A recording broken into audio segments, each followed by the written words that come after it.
When I woke up in a cold, sterile room, the smell of antiseptic filled my nose. My head throbbed, a dull, persistent ache piercing through my thoughts. I tried to move, but my body was heavy, uncooperative. The last thing I remember was a sharp pain in my chest, like someone tore my heart out, and the familiar face of my wife, Sophia, standing in front of me. But that wasn't all. Something else had been there, too. A shadow, a figure I didn't quite recognize. And then nothing. When my eyes fully opened, I saw her. Sophia sat beside my hospital bed, her hand gently holding mine, her face a mask of concern. Her eyes were red, as though she'd been crying. For a moment, I almost believed it, her act of perfect care, her soft voice soothing me.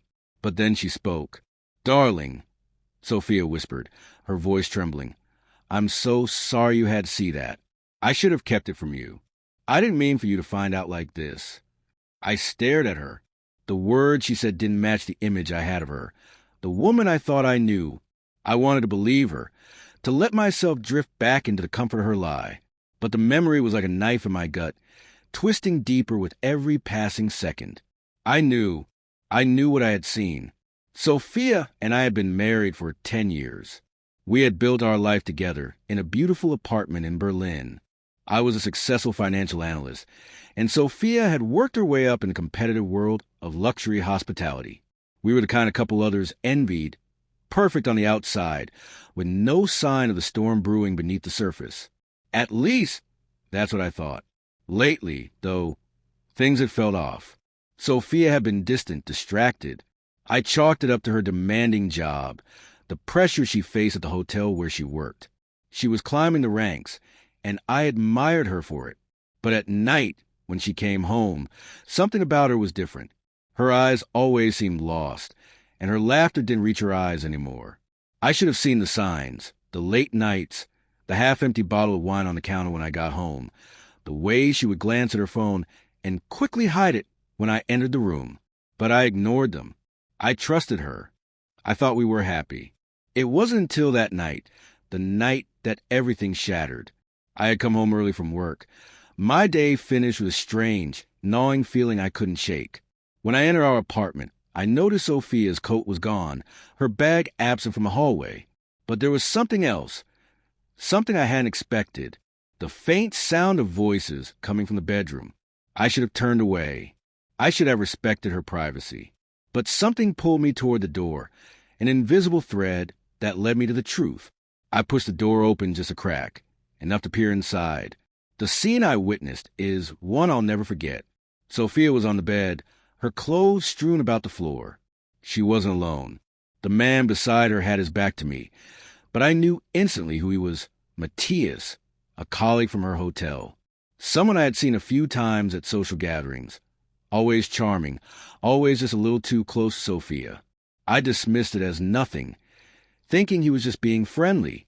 But now, watching them together, it hit me like a freight train. Sophia's eyes were closed, her breath shallow as she kissed him. The connection between them was raw, passionate, something I couldn't deny. And the worst part, it wasn't just physical. There was something deeper in the way they moved together, a comfort, an intimacy I had never shared with her. The world seemed to stop. The sound of my own heartbeat was louder than everything else. I couldn't look away, frozen in place, unable to process the horror unfolding before me. And then everything went black. When I woke up in the hospital, everything felt like a dream. I was numb, disconnected from the reality of the world around me. Sophia's words, her apology, they didn't make sense. They weren't real. How could they be?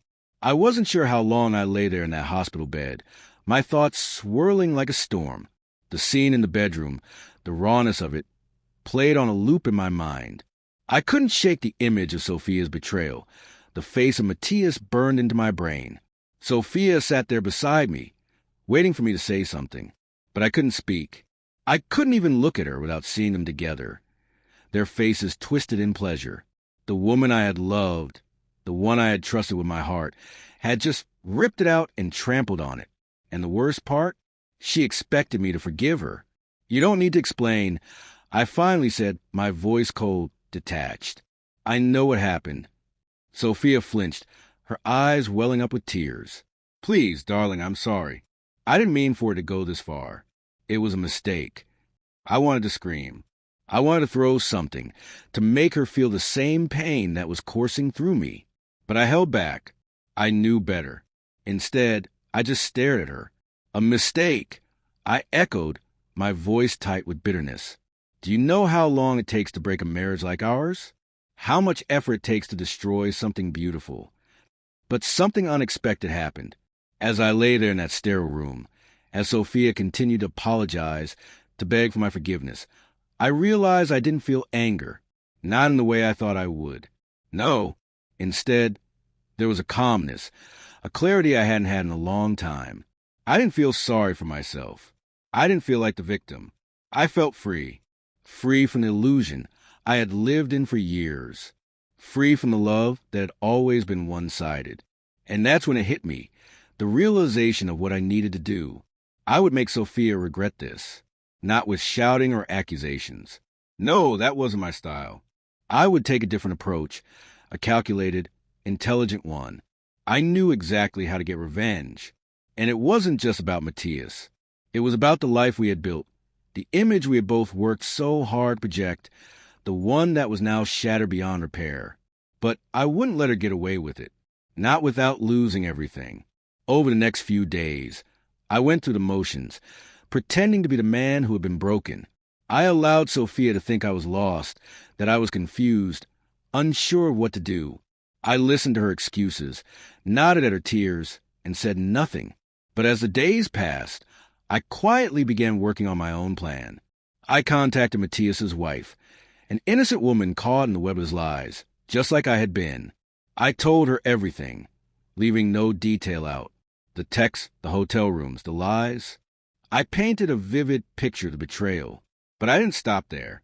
I contacted Sophia's colleagues, her superiors.